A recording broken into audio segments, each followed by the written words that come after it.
Hello guys, shalom semuanya. Nama saya Wagner. Selamat datang ke Booster Shot Podcast. Di sini Anda akan mendengar perkongsian singkat daripada saya yang akan menyentuh mengenai hal kehidupan kita sehari-hari. Dan saya pasti ini akan membantu Anda bertumbuh dalam kerohanian Anda, khususnya bagi Anda yang ingin melihat pekerjaan Tuhan di dalam hidup Anda. Siapkah Anda untuk menerima Booster Shot pada hari ini? Here we go!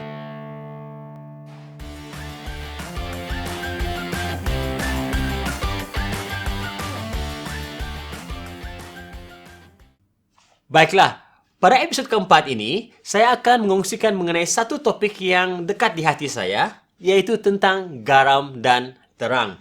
Untuk topik ini, saya harus bahagikannya kepada 2 episod. Nah, episod bagian pertama berbicara mengenai garam, manakala bahagian yang kedua, saya akan menyentuh mengenai fungsi kita sebagai terang ataupun cahaya dunia. Nah, kita semua diciptakan Tuhan untuk berfungsi sebagai garam dan terang dunia. Dalam Matius pasal 5 ayat 13 hingga 16 berkata begini, "Kamu ialah garam bumi. Jika garam menjadi tawar, tidak mungkinlah masin semula. Tidaklah berguna lagi, hanya layak dibuang dan dipijak orang. Kamu ialah cahaya dunia ini. Kota di atas bukit tidak mungkin tersembunyi. Tiada siapa memasang pelita lalu menyorokkannya di bawah pasu. Tentu dia meletakkannya di atas kaki pelita untuk menerangi seisi rumah. Biarlah cahayamu juga bersinar di hadapan orang ramai, supaya mereka melihat perbuatanmu yang baik lalu memuji Bapamu yang di surga." Amin. Nah, kalau Anda mungkin pernah melihat satu film animasi yang bertajuk The Madagascar, ya, ada satu daripada karakter utama dalam film tersebut, yaitu Alex the Lion, seorang seekor singa. Nah, apa yang berlaku? Kerana Alex ini singa yang dibesarkan di dalam zoo, ya, dia bergantung kepada manusia untuk memberinya makan. Ya, dia juga dalam filem itu bergantung kepada sorakan, tepukan, applause daripada manusia untuk membangun rasa keyakinan dirinya, itu self esteem. Ya, bahkan yang menarik sungguh mengenai Alex ini, bila dia di luar daripada zoo, dia seolah-olah tidak berdaya, tidak tahu bagaimana untuk hidup di hutan. Ya, padahal dia lupa bahwa identitinya sebagai seekor singa, King of the Jungle, raja bagi hutan. Ya, nah, hari-hari ini semakin ramai orang Kristen yang kehilangan ataupun keliru dengan identiti mereka sebagai murid Kristus.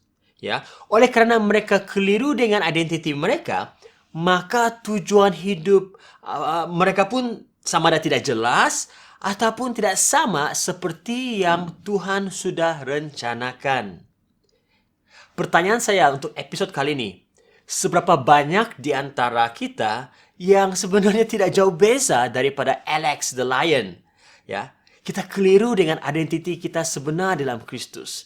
Oleh kerana ada kekeliruan ini, maka kita tidak jelas mengenai apakah tujuan kita berada di dunia ini. Ya. Jadi, istilah garam dan terang atau dalam terjemahan Alkitab versi Borneo menggunakan garam dan cahaya. Ya, mengapa Yesus menggunakan perumpamaan mengenai garam dan terang ini? Ya, mengapa tidak pakai mutiara dan emas? Mengapa Yesus tidak bagi tahu kepada murid-muridnya bahwa kamulah mutiara dunia ini, kamulah emas dunia ini? Ya, kan bagi kita manusia emas dan mutiara jauh lebih berharga daripada garam, betul tidak?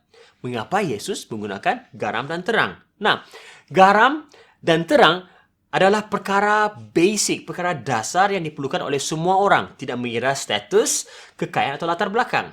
Setuju? Nah, garam juga mempengaruhi rasa sesebuah makanan. Garam juga ada fungsi-fungsi lain. Ya, nah pada zaman Yesus, garam merupakan komoditi utama pada waktu itu. Sehingga ada orang pada zaman itu membeli hamba abdi dengan menggunakan garam. Garam juga digunakan untuk membayar gaji tentera Roma. Ya, jadi perkataan salary, gaji pada zaman Yesus digunakan garam untuk membayarnya. Jadi istilah dia yang digunakan adalah salarium. Ya. Jadi, selain daripada itu, garam juga digunakan dalam perubatan. In other words, bila Yesus mengatakan bahwa kita adalah garam dan terang dunia, Yesus mengatakan bahwa kita punya fungsi, punya fungsi yang sangat besar bagi persekitaran kita. Sekali lagi, Yesus katakan bahwa kamu adalah garam dunia. Dia tidak berkata bahwa kamu harus menjadi garam dunia. Perhatikan, ya, maksudnya kita memang sudah diciptakan untuk menjadi garam dan terang dunia. Ya. Nah, bila bicara mengenai kita sebagai garam dunia, ya, itu berbicara mengenai identiti kita. Itu berbicara mengenai fungsi kita. Itu berbicara mengenai kapasiti kita. Maksudnya, sebagai garam dan juga terang dunia, jangkauan pengaruh kita luas. Ya, seluas apa? Tidak sekadar seluas kampung kita, kawasan perumahan kita, tidak hanya sekadar seluas gereja kita. Firman Tuhan berkata, pengaruh kita itu seluas dunia. Ada amin? Nah, jadi ubah mentaliti kita yang mengatakan, saya ini hanya mampu mempengaruhi lingkungan yang kecil sahaja. Ya, hanya untuk orang-orang Borneo sajalah. Ya, tidak payah mimpi besar-besar, tidak payah berfikiran jauh. Teman-teman semua, kita diciptakan sebagai garam dan terang dunia. Bukan biasa-biasa saja, tapi Tuhan ciptakan kita untuk suatu tujuan yang lebih besar. Nah, pada amnya, garam tidak dapat kehilangan rasa masinnya, betul tidak? Ya, garam yang ada di dapur kita memang tidak dapat kehilangan masinnya. Tetapi para pengkaji Alkitab mengatakan bahwa garam yang Yesus maksudkan dalam Matius pasal 5 ini berbicara mengenai garam yang didapati di kawasan pergunungan Sedom. Ya, ada juga yang mengatakan bahwa garam yang dimaksudkan oleh Yesus dalam Matius pasal 5 itu adalah the Dead Sea Salt, ya, garam daripada laut mati. Nah, kalau garam yang ditemukan pada waktu itu, ya, bila garam tersebut bercampur dengan jenis-jenis batuan atau mineral semula jadi yang lain, ya, seperti tanah dan pasir, garam tersebut boleh kehilangan keasinannya. Ya. Nah, jadi bila Yesus berkatakan, apa gunanya garam jikalau sudah tidak masin lagi? Nah, ini berbicara mengenai garam yang sudah dicemari dengan habuk, tanah, air, cahaya. Memang betul, garam tersebut boleh sudah kehilangan keasinannya bila dia tercemar. Ya.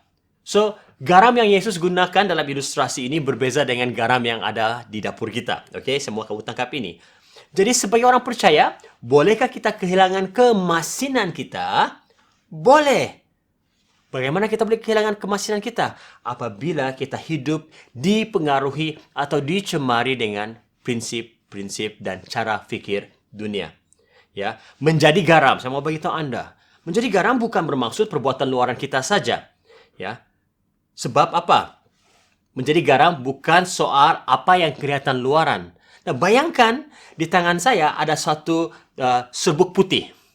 Oke, serbuk putih. Ya, saya boleh mengatakan bahwa di tangan saya ada garam.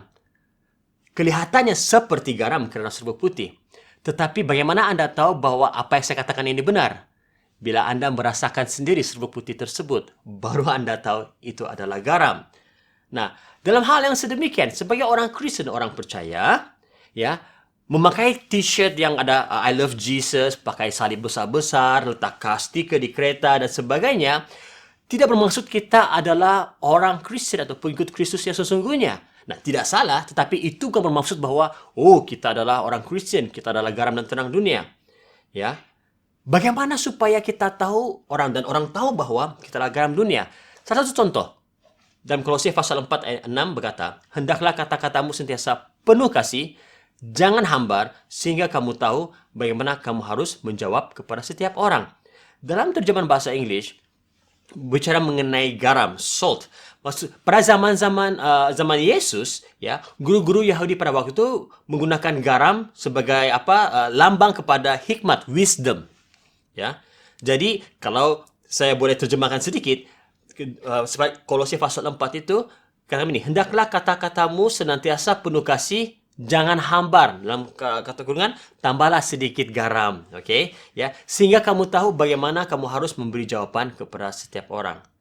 Jadi teman-teman semua, menjadi garam dunia bermula dari dalam diri kita, bukan luaran semata-mata. Ya, menjadi garam dunia bermaksud kehidupan pribadi kita dengan Tuhan harus ada persamaannya, oke? Harus ada hubungannya, ya. Kehidupan pribadi kita. Ya. Nah, saya akan berhenti sekat ini karena saya akan continue dengan bagian yang kedua mengenai terang dalam episode yang berikutnya. Namun saya mau bertanya dengan diri Anda semua. Jikalau orang berbicara dengan kita, jikalau orang bersama-sama dengan kita, adakah mereka dapat merasakan kemasinan hidupan kita? Adakah mereka dapat merasakan bahwa, wow, kita memberi pengaruh yang baik pada persekitaran kita ataupun pada hidup mereka? Karena apa? Sebagai garam dan terang dunia, itulah fungsi kita, ya, mempengaruhi persekitaran kita. Kita diciptakan untuk menjadi garam dan terang dunia. Itu tujuan hidup kita. Baik, jikalau Anda ada pertanyaan ataupun komen, boleh Anda type dalam chat box dan hantarkan kepada kami dan saya akan pasti respon kepada setiap pertanyaan atau komen Anda. Sebelum kita mengakhiri, mari kita berdoa bersama-sama. Tuhan, terima kasih karena waktu ini kami dapat belajar Tuhan satu bahagian penting daripada firman-Mu mengenai tujuan hidup kami adalah menjadi garam dunia, mempengaruhi, memastikan bahwa persekitaran kami Tuhan Yesus diawet dengan baik, memastikan Bapa di surga persekitaran kami Tuhan tidak menjadi semakin buruk Bapa di surga. Bahkan Tuhan, kami tahu Bapa di surga Engkau memanggil kami untuk berfungsi sebagai garam dan terang dunia.